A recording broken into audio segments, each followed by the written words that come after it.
You know, there's a code, an invisible set of rules that governs why we're drawn to some people and not others. For most men, it's a total mystery, a constant source of frustration. But today, we're not just gonna find the key to that code, we're gonna turn it. Seriously, what if all the polite advice you've ever gotten was actually a map leading you in the complete opposite direction? What if attraction isn't a choice she makes, but a primal, subconscious reaction she can't control? That's the idea we're diving into today. Okay, so the game, it really begins and ends right here, in your mind. Long before you even say a single word, most guys have already lost. Why? Because they're trapped in a mental prison they built themselves, totally paralyzed by overthinking. Here it is, the first huge mistake. The second you see an attractive woman, this little switch flips in your brain. You immediately elevate her. You see her as some kind of prize you have to win, a gatekeeper you need to get approval from. And right in that moment, you've already told her you're less valuable than she is. Now, this isn't some nice little phrase you repeat. No, this has to be like an operating command for your brain. You have to internalize it. The woman you're about to talk to is just a person, not a goddess. That pedestal you're building for her, yeah, that's the very thing that makes her look down on you. So you've got to dismantle it.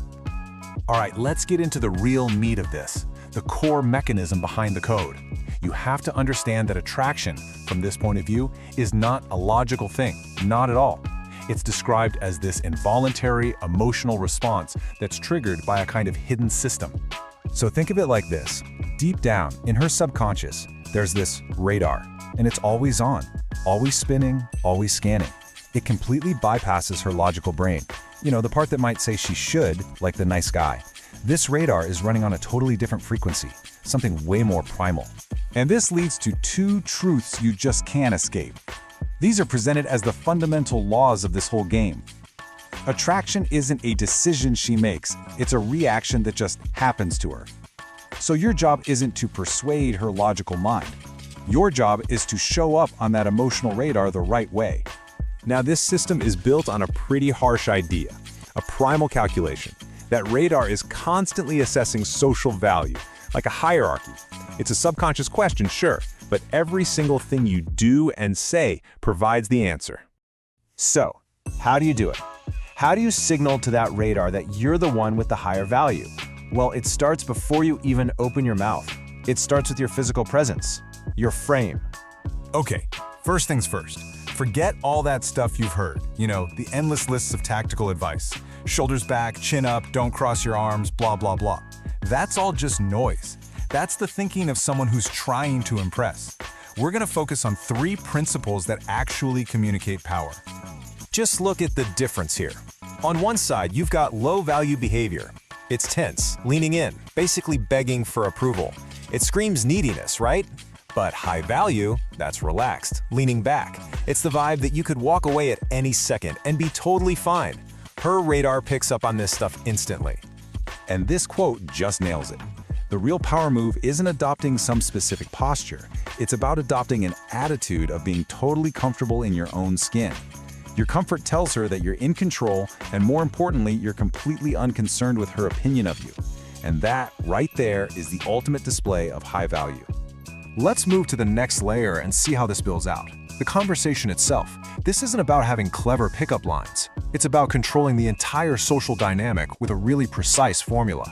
Take a look at this breakdown. It's so simple but so powerful. Think about it. Who's in control in any conversation? The person asking the questions. By making the conversation 50% about her, you flip the script. You're not chasing, you're screening. And you? You only talk about yourself 20% of the time.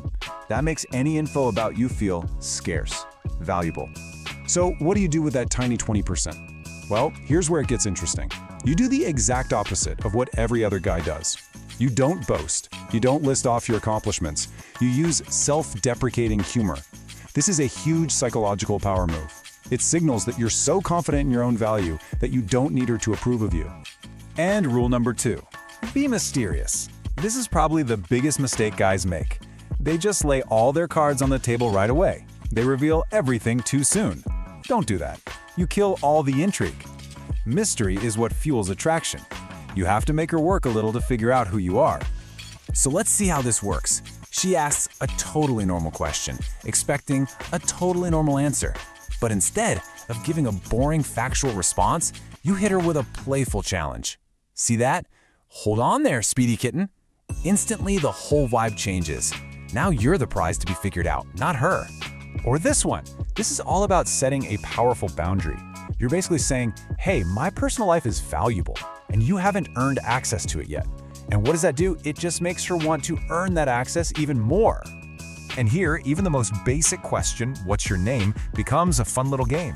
You're not just answering her, you're leading the interaction. You're making it unpredictable and memorable. You've taken complete control of the frame. All right, you can master the body language, you can apply the conversation formula perfectly, but none of it, and I mean none of it, will matter if you fail the final, inevitable challenge. See, when that subconscious radar of hers picks up on your high value, it doesn't just believe it, it has to check. It's going to subconsciously compel her to test your frame, to poke at your confidence, and see if it's real or if it's all just an act. And really, this is the only question her subconscious is trying to answer. The test could be anything: a subtle jab, a challenge to your opinion, a sudden change in her mood. She's not even doing it on purpose, you know? It's her radar, looking for a crack in your armor. And the moment you get defensive or needy or angry, you fail. It's over. Look, knowing this code is one thing. Living it when the pressure is on, that's everything. This knowledge isn't the finish line, it's the starting gun. Your real test begins now.